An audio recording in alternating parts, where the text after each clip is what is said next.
Welcome to our January supervisors meeting. This time I'll call the meeting to order and invite you to join the board as we pledge the flag. I pledge allegiance to the flag of the United States of America and to the republic for which it stands, one nation, under God, indivisible, with liberty and justice for all.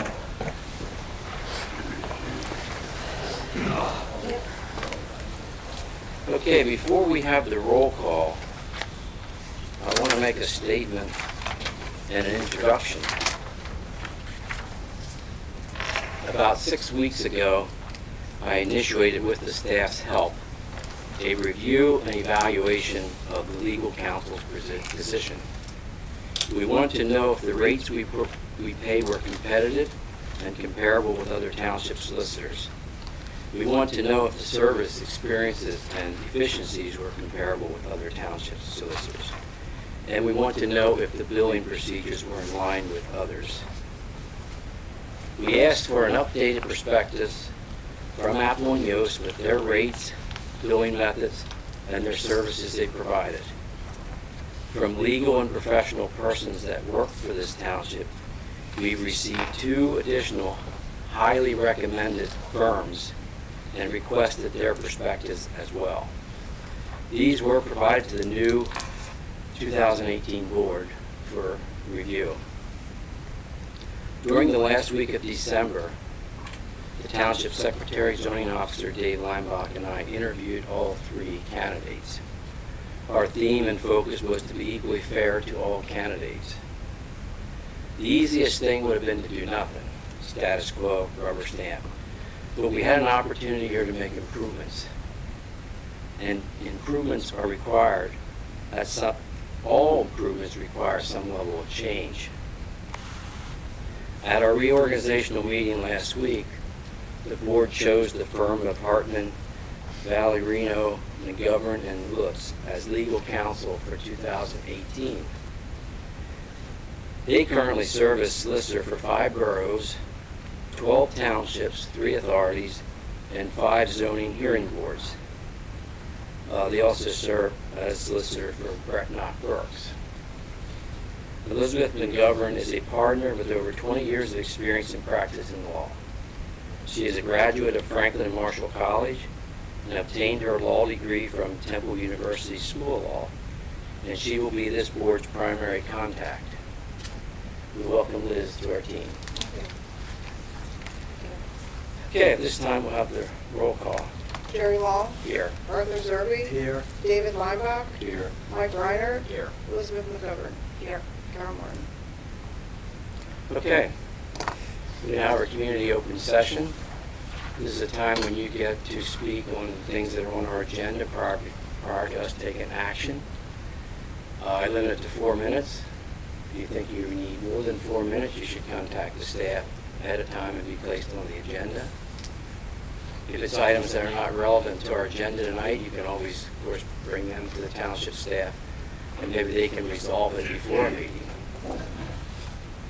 So at this time, we'll open the floor. We'll let everyone have a chance to speak before the board will respond. So, who wants to go first? Just state your name. We know, but it would just be good for the record.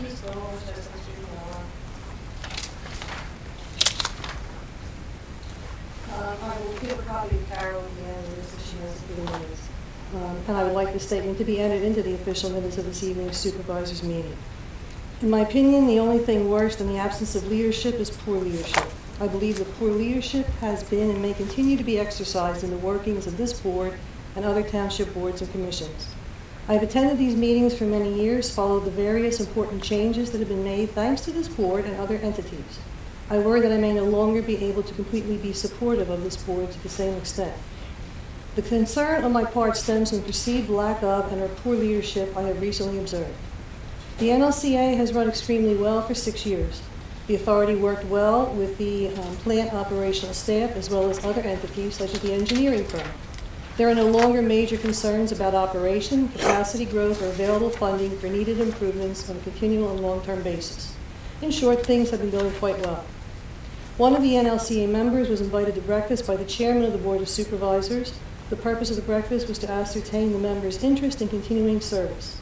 Member indicated his willingness to continue to serve. That member left the meeting with no indication he would be replaced. Mr. Long, at the reorganization meeting on January 2, announced that Mr. Tomasco would be serving on the NLCA. Absolutely no notice was provided to the previously mentioned member that he was being replaced. He received an email on January 3, not even a personal communication or heads up. This is not good leadership at all. My understanding is that even the head of this authority and their other members were not consulted about this change. The NLCA was not even copied on the letter that was emailed to the former member. I have nothing personal against Mr. Tomasco. He has already served on the NLCA when the authority was dealing with many questionable concerns, issues, and practices. As chairman at that time, he seemed unable to resolve many of these issues in an appropriate manner. Could his appointment be an attempt to garner majority votes in controversial decisions? It seems that it has always been past practice of this township to not replace a board or commission member unless they indicate their desire to step down. When past practice is ignored, people in leadership positions like myself begin to look at a broader picture of what may be occurring. One might say the pieces on the chessboard are more carefully observed when they are moved. As I observe some of these changes, I caution the NLCA and the residents of Brecknock Township to make their presence known, become familiar with the inner workings of the township, and be prepared to speak against any potential attempts by the Board of Supervisors to possibly take over the NLCA and their accounts. My understanding is that other pieces on this chessboard have been moved. New legal representation has been hired. This decision may prove to be penny-wise and pound-foolish. Establishing a solid relationship with attorneys who know their craft, know and represent Lancaster County townships and entities, and the philosophy of this township are important to maintain. It is also important to ensure that said attorneys are aware of what other townships in this area do in certain situations. This information leads to better decision-making. Finally, my biggest concern revolves around the decision of Mr. Long to allow himself to be appointed to the Planning Commission. Wasn't it Mr. Long who said that it was not good practice to have a supervisor serving on another township board, commission, or authority? I refer to his comment regarding Mr. Mel Boyd's service on the authority when he was a supervisor. Were other people interested in this position that Mr. Long has now assumed? Were other people approached about serving on the Planning Commission, and if so, how many people and by whom? Once again, I urge the residents of Brecknock to carefully observe and be wary of how these pieces on the Brecknock chessboard are now being moved about. What is the ultimate plan here? Is it to better serve the township, or is there some other ulterior or self-serving motive? Is the township truly moving forward for everyone or just some? Is this a return to the alleged backroom politics of previous times, where the township was left in bad shape for others to fix? Times to highlight it, it's not what you know, but who you know. Call me concerned. Thank you. Okay, thank you. Who's next? State your name. George Wise. At the December meeting, I quoted township budget numbers to illustrate the effectiveness of our number one revenue producer, the earned income tax. Apparently the numbers confused you, Jerry, because you felt it necessary to publicly accuse me of sharing false information. I have since verified the numbers and put them in writing in order to avoid any further confusion. They are the actual earned income tax revenue for the year 2016, $851,000.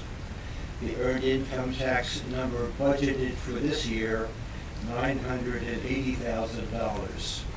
That's an increase of $129,000 in a 2-year span from an unchanged rate of 0.5%. Unlike most other tax revenue that increases only if the tax rate increases or with the institution of the new tax, the earned income tax numbers increase as economic conditions improve and as the working population increases. And we've had both of those in this township and in the economy as a whole. An earned income tax increase of $100 increases the tax burden by 50 cents. That's a trade I'd gladly make. And I have copies for each of you. Okay, thank you, And Howard. I'll reserve the remainder of my 4 minutes for any rebuttal if necessary. Thank you.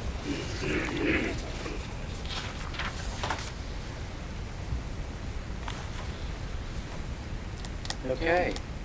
Is there anyone else? Yes.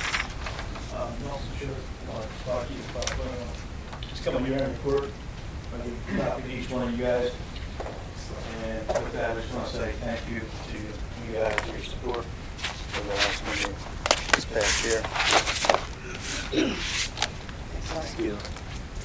Thank you, Nelson.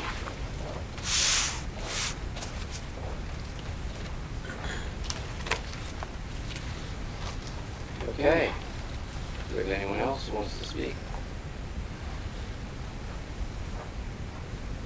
Okay, that concludes our open community session.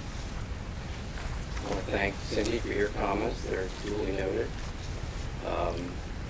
You know, it is the responsibility of this board to make appointments to fill the vacancies. And there is a limit to how many members are on each board. And sometimes we have to make tough decisions.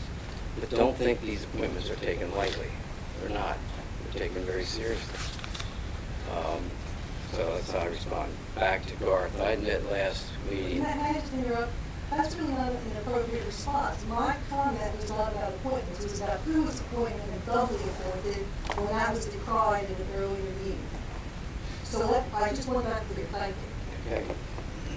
And Garth, when you mentioned last month that we had an increase of $130,000 earned income, my response was that the difference between 2016 and 2017 was not $130,000. I did not properly hear you when you were comparing to 2018, a budgeted projection, which I don't know. A budgeted projection is not an actual fact of what, we don't know what it's going to be unless you have some way of verifying that budgeted number of earned income in 2018 is going to be $980,000.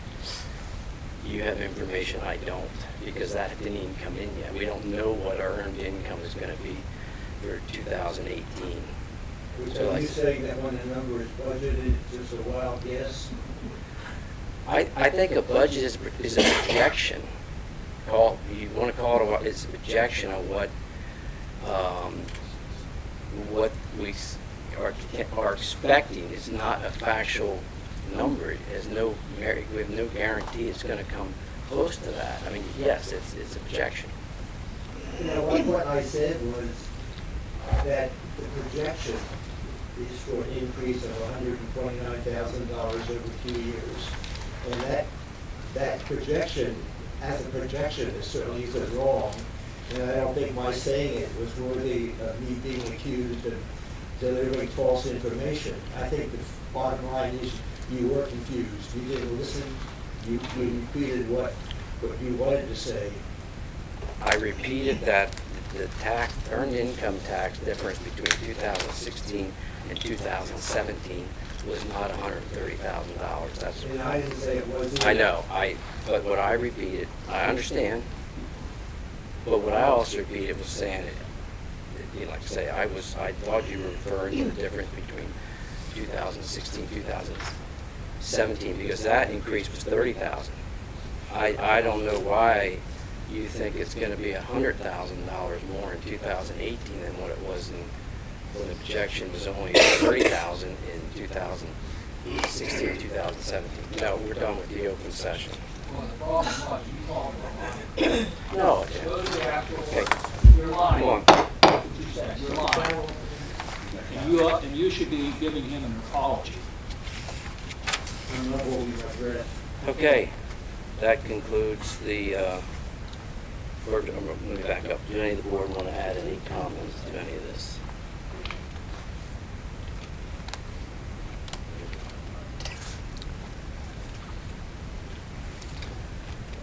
I said, I appreciate your feedback, I appreciate your comments, they're duly noted, and we'll take it from there. Okay, at this time, we'll move on to the minutes. You have the minutes from last month in your packet.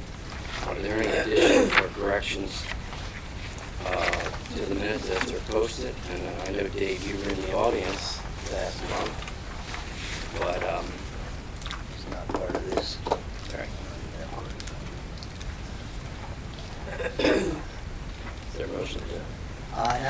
the minutes, and I make a motion that we accept the minutes as presented of the Board of Supervisors meeting of December 12th, 2017.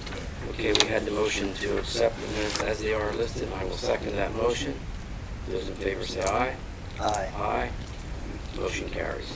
We also have the minutes of the reorganizational meeting as of last Tuesday, January 2nd.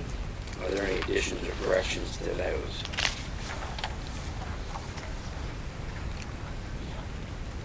I have read the minutes of the reorganization meeting of January 2nd and make a motion to accept them as presented. Second that. Okay, we had a motion to accept the reorganizational meetings as they're listed, or the minutes as they're listed. It was second. Those in favor say aye. Aye. Aye. Motion carries. Okay, you have bills. I have a couple of questions. Okay, go ahead. But there are two people that work on the chimney. Yes. Actually There are, yeah, there's only two. I can add, there was four. Yeah. So, Mike, I- go ahead, sorry. I see this billing. Michael Ringler is a nephew to Luke Ringler. Originally, Levi contacted Luke Ringler to repair the chimney. He either was not able to, too busy. He actually has been in the hospital. So his nephew, Michael Ringler, had organized and got his brother Jason. He got his brother-in-law Harvey Zimmerman and Jason Zimmerman. There's four that actually worked on it. Michael and Jason turned in their time. I'm still expecting that Harvey Zimmerman Jr. and They're all self-employed. That's Jason. why they're separate billings. and Jason Zimmerman, who are children of Harvey Zimmerman, they're going to turn in their time. It shouldn't be more than 3 hours each. Okay, another question. On the electric, I imagine, Levi, you could answer this. The farmhouse electric bill, what's the main use of the electric over there? What was the bill? I don't know. It's higher this month, and I actually think part is because there's been people working over there, and when they put the new the heating and air conditioning system in over there, it's not usually that high. Because that's. I know, that is, and we'll watch it, yeah. I didn't know if you were using space heaters or. No. It's not turned up. No, it's just enough so that things aren't, yeah, but we'll keep an eye on it, I did. You're talking about the $230 Yeah. a month. Yeah, for a vacant house that. But that is, it's not usually that much, it's usually $50, somewhere around that area, yeah. And maybe it was estimated. And that could be If too, they couldn't have honestly, got I'm not down- sure. if they couldn't have Yes, got down the driveway. that's true. They're in the process, they're gonna be replacing that meter as well. Well, we have bills from the general fund of $34,930.26. We have the state fund bills of $7,409.98. We have the light fund of $4,783.78 for a total of $47,124.02. Is there a motion to? I make a motion that we pay the bills in the amount of $47,124.02. We have a motion to pay the bills in that amount. Do a second. Those in favor say aye. Aye. Motion carries. Okay, you have the roadmaster's report, and he is not here tonight. You said he's not feeling well. He's not really well.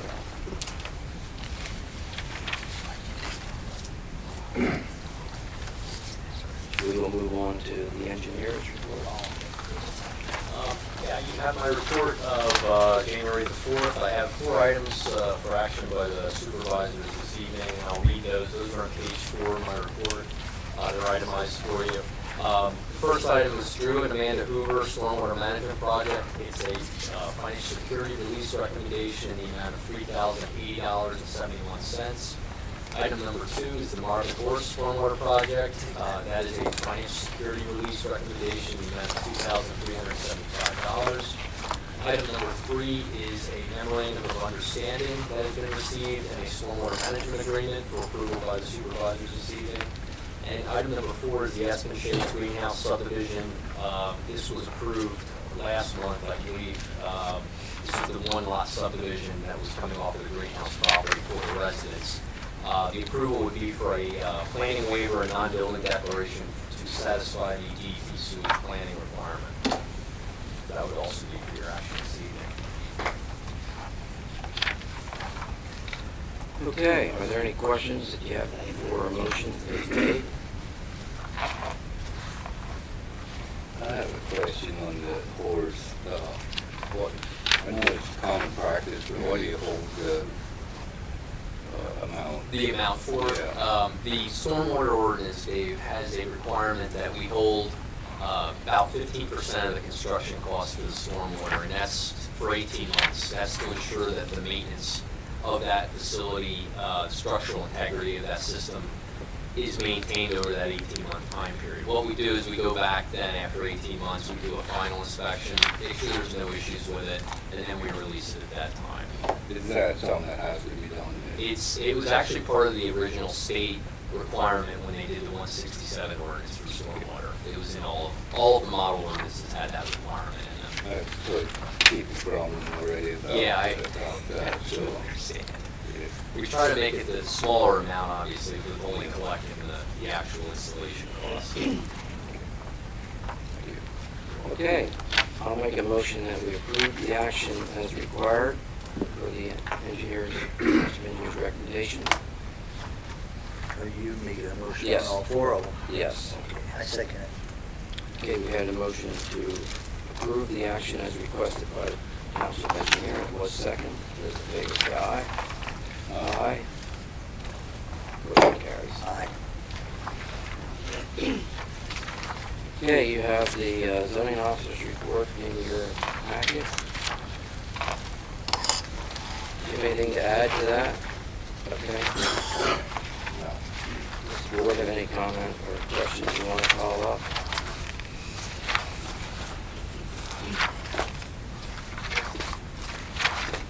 If not,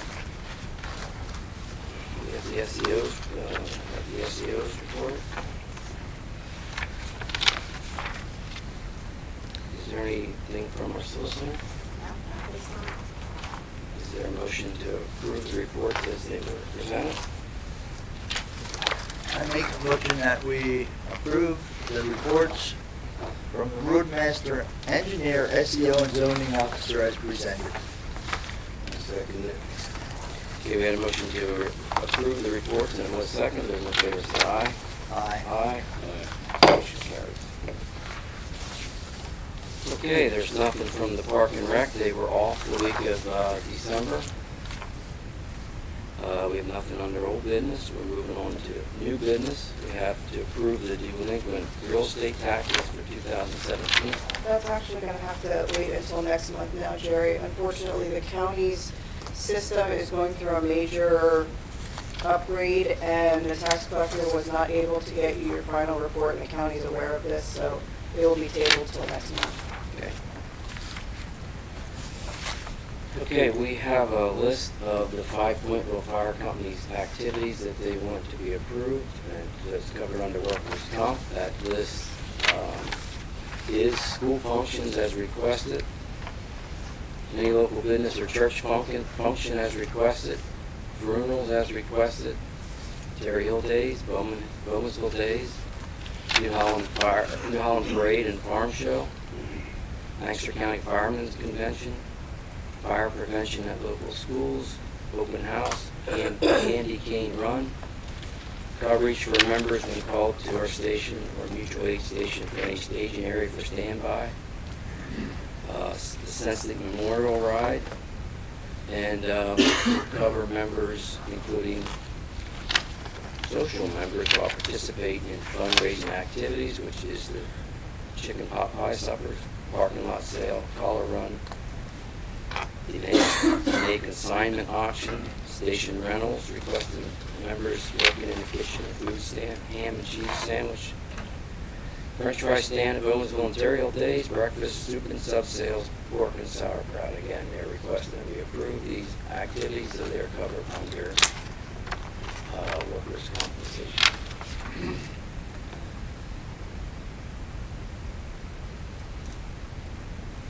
Is there a motion to approve? I make a motion to approve the list that you just read. Okay. We got a motion to approve all those activities as listed to be covered under workers' comp. And a second. Those in favor say aye. Aye. Aye. Motion carries. Okay, you have a resolution number 2018-3 to confirm our appointment of Ken Martin to the zoning hearing board. I make a motion that we adopt resolution 2018-3. I second it. Okay, we have the motion to, and it was second. Those in favor say aye. Aye. Aye. Motion carries. Now, I added one item.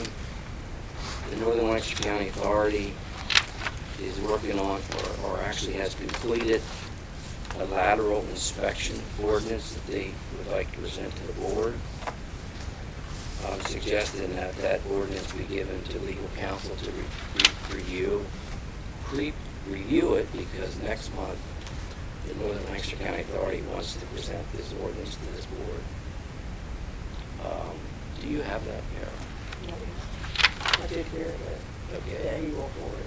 And then I make a motion that we forward that to legal counsel for review, so that next month meeting, we can have legal feedback on that. That was a motion. Is there a second? Second it. Okay, it was second. Those in favor say aye. Aye. Aye. Motion carries. Yeah. Wouldn't the LCA be trying to see on that? I think we need to review also. Yeah, we've done that. So why do we do it for? Because it has to come from this board. They do not make their own. The township, the township has an active ordinance. Well, I understand the township has an act, but it just seems like double payment. I'm just following advice from that board.